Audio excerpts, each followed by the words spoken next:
tema desta aula é coagulação intravascular disseminada. A coagulação intravascular disseminada, também conhecida por essa sigla CIVD, trata-se de uma batalha entre um estado com excesso de trombina e, portanto, com uma ativação sistêmica da coagulação, consequentemente com formação de trombos, embolia, essa oclusão microvascular por esses trombos de fibrina em toda a circulação, como nós vemos aqui, pequenos trombos de fibrina, que consequentemente essa formação em toda a circulação desses pequenos trombos leva a essa depressão de plaquetas, consumo dos fatores da coagulação e também essa formação acelerada de plasmina, que degrada a fibrina e, portanto, uma hiperfibrinólise.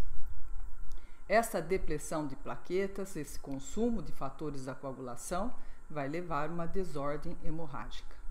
De tal modo que essa batalha seria esse excesso de trombose com esse outro fator que seria esse consumo dos fatores da coagulação, podendo, portanto, no mesmo paciente encontrarmos trombose e sangramento. Ou, num determinado paciente, predominar mais a trombose e outras vezes predominar mais a desordem hemorrágica. Mas seria uma batalha entre esses dois estados: excesso de trombina, depressão de plaquetas, consumo de fatores da coagulação e essa hiperfibrinólise. A coagulação intravascular disseminada, ela é uma desordem secundária a várias doenças. Ela seria um simulacro da febre. Nós temos a febre por várias doenças. O mesmo aqui, a coagulação vascular disseminada seria uma desordem que seria uma consequência de várias doenças. Doenças essas, particularmente aquelas associadas à resposta inflamatória sistêmica, como vimos na aula de choque, CIRS, porque a resposta inflamatória sistêmica leva a uma ativação sistêmica da coagulação e com essa formação desses trombos de fibrina em toda a circulação. Vamos rever essa resposta inflamatória sistêmica. As septicemias, principalmente gram-negativo, mas por outras também, assim como quando nós temos lesão muito extensa de células do próprio hospedeiro por um trauma, pancreatite, queimadura, nós vimos que vão liberar esses padrões moleculares associados a patógenos, que são moléculas sinalizadoras, assim como padrões moleculares associados ao dano celular, que são moléculas sinalizadoras que vão ativar os monócitos através desses receptores de reconhecimento de padrão. Então, esse monócito ativado, como vimos no choque, ele libera mediadores inflamatórios, particularmente importante o TNF-alfa, e aqui na CIVD, particularmente porque esses monócitos ativados liberam o fator tissular, também conhecido por tromboplastina tecidual ou fator 3. Além disso, vejam que quando nós temos esse dano celular muito grande no hospedeiro, nós vamos liberar diretamente esse fator tissular dessas células lesadas. Portanto, esse fator tissular liberado ou através dessa resposta inflamatória pelos monócitos ou através dessas próprias células lesadas, vai despertar esse estado de pró-coagulação endotelial.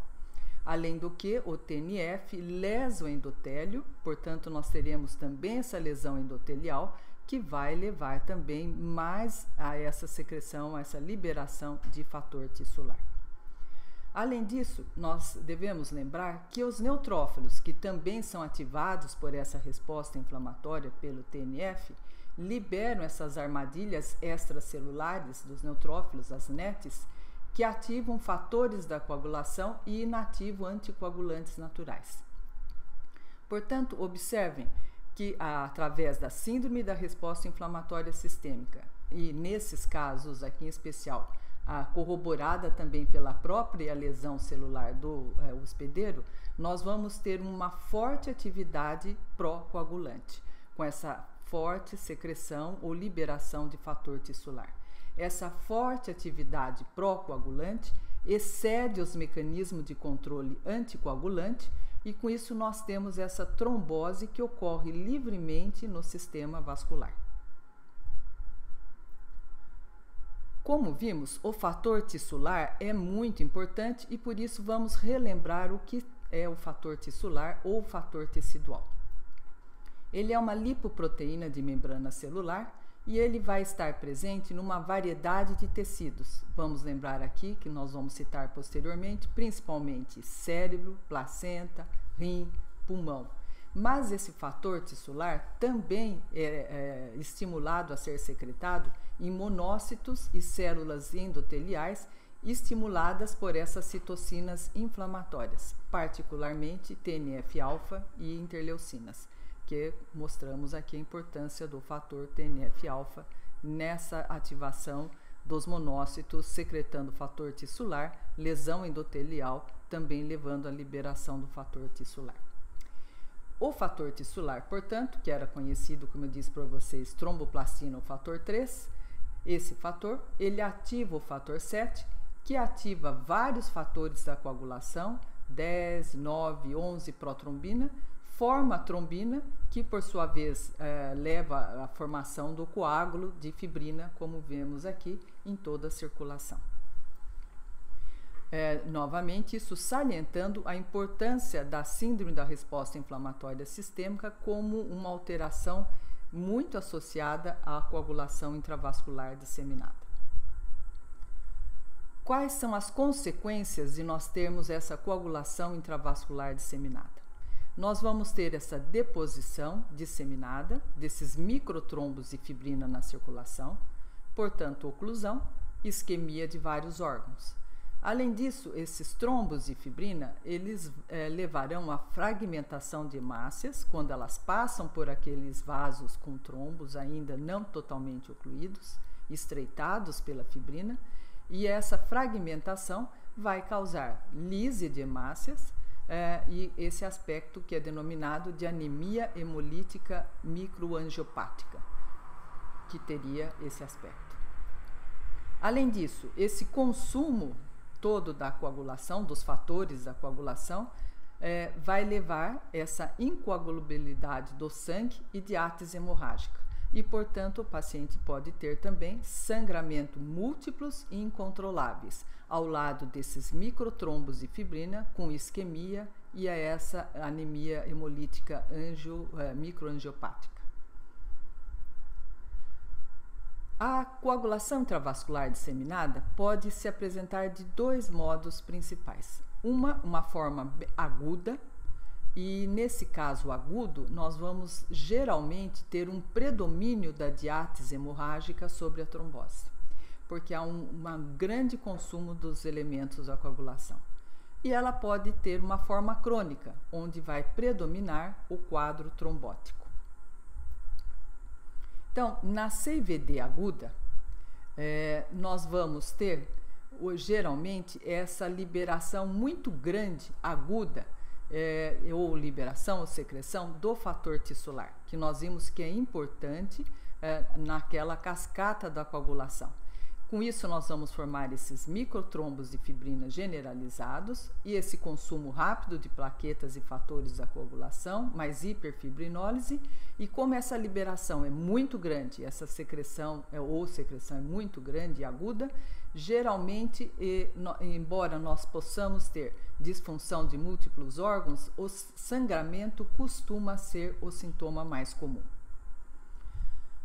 As causas associadas a essa coagulação intravascular disseminada aguda são várias. Entre elas, o choque séptico, 1/3 dos choques sépticos podem apresentar essa complicação, o CIVD, transfusão de sangue incompatível, pancreatite aguda, trauma, queimadura, embolia gordurosa, picada por cobra venenosa, descolamento prematuro de placenta e aborto séptico. Vamos ver algumas dessas doenças, esses problemas associados à CIVD aguda. Bom, afirmando novamente, A CVD aguda, nós vamos ter um predomínio da diátese hemorrágica, porque nós temos essa grande liberação do fator tissular, com consumo de elementos da coagulação.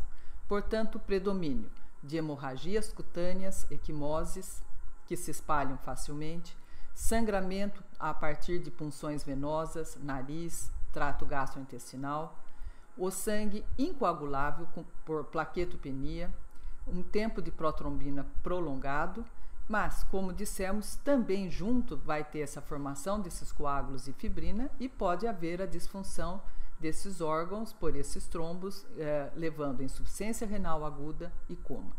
Mas, de um modo geral, há um predomínio dessa parte da diátese hemorrágica por consumo dos elementos da coagulação.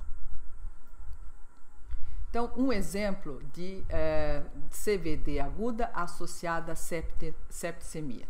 Esse é um caso drástico da CVD aguda associada à septicemia causada por meningococo, a Neisseria meningitide. Essa meningococcemia fulminante também é conhecida como síndrome de Osterhausen-Friedrichsen e ela é uma septicemia com choque grave, uma púrpura fulminante. Geralmente o paciente evolui para óbito em 24 horas. A Neisseria, ela pode ser encontrada de uma forma normal, saprófita no nasofaringe, mas em algumas pessoas ele invade e quando tem um baixo nível de bacteremia, nós encontramos meningite e lesões purpúricas localizadas. Porém, em algumas pessoas, essa invasão é muito ampla e nós vamos ter um alto nível de bacteremia. É nessas pessoas que têm essa predisposição que nós vamos encontrar essa septicemia com choque grave, essa púrpura fulminante. A Neisseria meningitide, ela tem um tropismo pelas células endoteliais. Elas formam microcolônias na superfície das células endoteliais. E com isso, por formar essas microcolônias e nesse caso ser alto nível de bacteremia e portanto difusamente em vasos no corpo todo, essa quantidade enorme dessas bactérias, nós vamos ter trombose, mas vai predominar púrpura e aumento da permeabilidade vascular. Então, o paciente em 24 horas morre com esses sangramentos múltiplos, uma falência da suprarrenal devido aos numerosos trombos de fibrina aqui na suprarrenal, levando uma hemorragia maciça da suprarrenal e, inclusive, uma necrose tubular aguda, uma insuficiência renal aguda. Então, essa é uma forma muito grave, exemplificando a septicemia associada à CVD. Nós vimos também que a CVD aguda pode estar associada à picada de cobras. No Brasil, o gênero Botrytis, que seria jararaca, jararacuçu, urutu cruzeiro e outras, é responsável por 90% dos casos dos acidentes botrópicos, que ocorrem em torno mais ou menos de 18 mil acidentes botrópicos por ano. Essas serpentes desse gênero, o veneno botrópico, ele ativa o fator 10 e a prototrombina. Ele tem uma ação semelhante à trombina, além de inibidores da agregação plaquetária. Por isso, nesses casos, nós temos um predomínio, novamente, da parte incoagulável, da diátese hemorrágica. Nós temos esse sangue incoagulável e equimoses.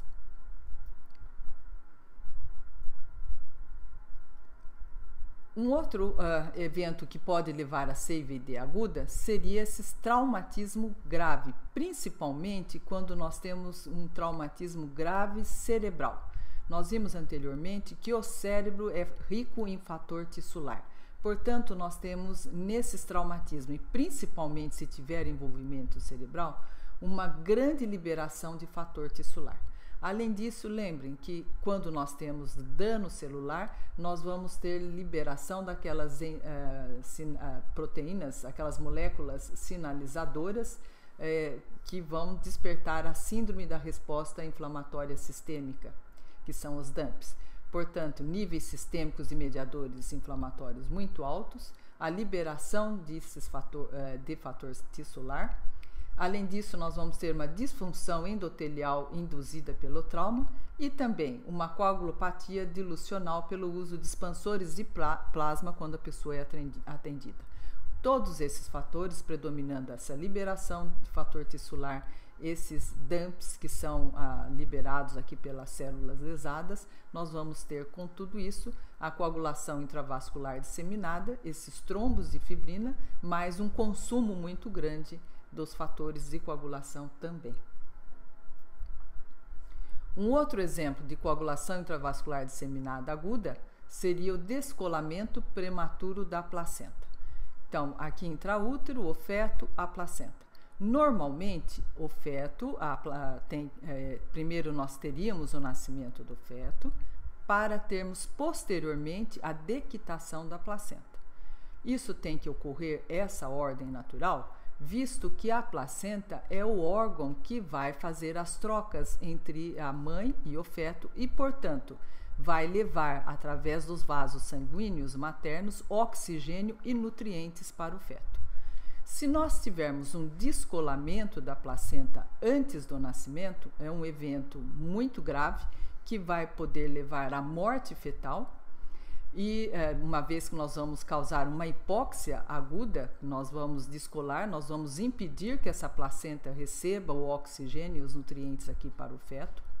Mas, além disso, esse descolamento da placenta, além de ser danoso para o feto, que leva a essa anóxia importante, nós vimos que a placenta é rica em fator tissular e com esse descolamento nós vamos formar esse coágulo retroplacentário e liberar uma grande quantidade de fator tissular na circulação materna, além desse consumo de fatores da coagulação nesse coágulo retroplacentário.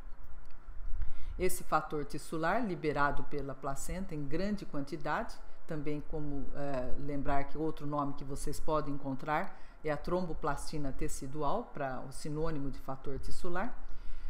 Com essa liberação muito importante, nós vamos iniciar a ativação da coagulação na circulação e CVD. A extensão do descolamento, vocês viram que ela pode variar, inclusive a localização dela, está relacionada à gravidade da coagulação intravascular disseminada. Quanto mais extenso, mais consumo de fatores, mais liberação de fator tissular.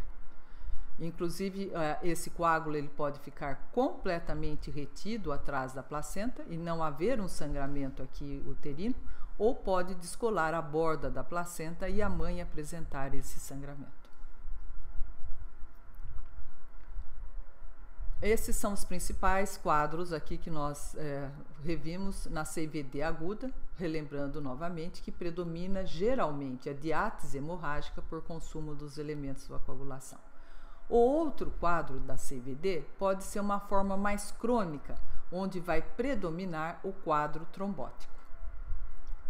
Na CVD crônica, onde tem esse quadro trombótico, nós vamos ter essas tromboses disseminadas, inclusive trombose não só em vasos, na microcirculação, como também em vênulas, dando essa tromboflebite migratória. Como já falamos, vai ter associado essa anemia hemolítica microangiopática, porque as hemácias podem ser fragmentadas naqueles capilares onde nós vamos ter os trombos de fibrina e com isso fragmentando as hemácias. Essa CVD crônica, ela está geralmente associada ao câncer disseminado ou câncer, por exemplo, classicamente conhecido como no pâncreas, alguns carcinomas mucinosos principalmente, mas também aqui novamente por uma causa ginecológica, obstétrica, que seria aquele caso onde o feto morre e não é eliminado. Ele fica um feto morto retido. Não há um aborto expulsando, ele fica, enfim, retido sem uma eliminação. Então, tanto aqui o câncer, ele pode eliminar, liberar fator tissular, assim como esse feto morto retido, também fator tissular, que nós vimos que é importante para desencadear essas tromboses disseminadas. Então, na CVD crônica, essa liberação desse fator tecidual ou tissular, tanto pelo câncer, por exemplo, ou nesse caso obstétrico, pelo feto morto retido, é liberado de tal modo que nós temos uma exposição a quantidades menores de trombina por períodos prolongados, diferentemente da CIVD aguda, que nós vimos que dá uma secreção, liberação muito grande desse fator tissular agudamente. Com isso, como essa exposição é menor, nós vamos ter uma compensação parcial, dá tempo de haver essa compensação, com um aumento da produção de fatores da coagulação, plaquetas e anticoagulantes. Daí o predomínio da trombose sobre a hemorragia. Essa trombose crônica, essa tromboflebite migratória associada ao câncer, ela foi descrita já em 1800 por esse médico, que observou que alguns pacientes tinham uma tromboflebite migratória. Ele mudava, horas tinha trombose num lugar, depois desaparecia em outro, e ele notou que isso era muito associado a câncer e principalmente, no caso, o câncer de pâncreas. E daí ficou muito conhecida essa associação como a síndrome da tromboflebite migratória associada ao câncer de pâncreas. Mas ela pode ser encontrada em outros tipos de câncer, que vão dar esse microtrombos em vários órgãos, inclusive no cérebro, podendo dar, inclusive, também microinfartos cerebrais. Então, enfatizando, não é só o câncer de pâncreas, embora ela tenha sido descrita e é muito associada a ele, mas pode ser encontrado em outros tipos de câncer também.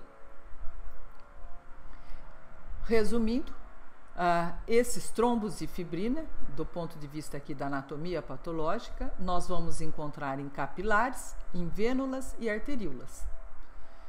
Como nós vamos ter uma ativação dos mecanismos anticoagulantes, nós vamos ter uma liberação de plasmina, formação, portanto, uma lise desses trombos, eles frequentemente são difíceis de ser encontrados, porque eles são dissolvidos, eles sofrem uma fibrinólise. Mas nós podemos encontrar particularmente em órgãos como no pulmão, no rim. E, embora, portanto, enfatizando, ele ocorra em vida, no momento da autópsia, nem sempre eles são facilmente demonstráveis justamente por esse evento da fibrinólise. Os órgãos mais afetados são o cérebro, o coração, pulmão, rim, adrenais, baço e fígado. Nós podemos ter só um órgão afetado e os outros serem poupados. Por exemplo, só necrose cortical ou tubular dos rins. E lembrar que no sistema nervoso pode causar microinfartos. Então, uma pessoa que começa a ter um microinfarto cerebral sem nenhuma causa, deve ser investigado a possibilidade de câncer. Assim como nós dissemos aquelas tromboflebites migratórias. E no exemplo que nós demos da meningococcemia fulminante, que seria aquela septicemia fulminante, aquela púrpura fulminante por meningococos, além das hemorragias cutâneas, que nós vimos que são exuberantes, difusas, nós temos o hematoma na suprarrenal, que é atribuído a esses trombos de fibrina na microcirculação da glândula. Obrigada.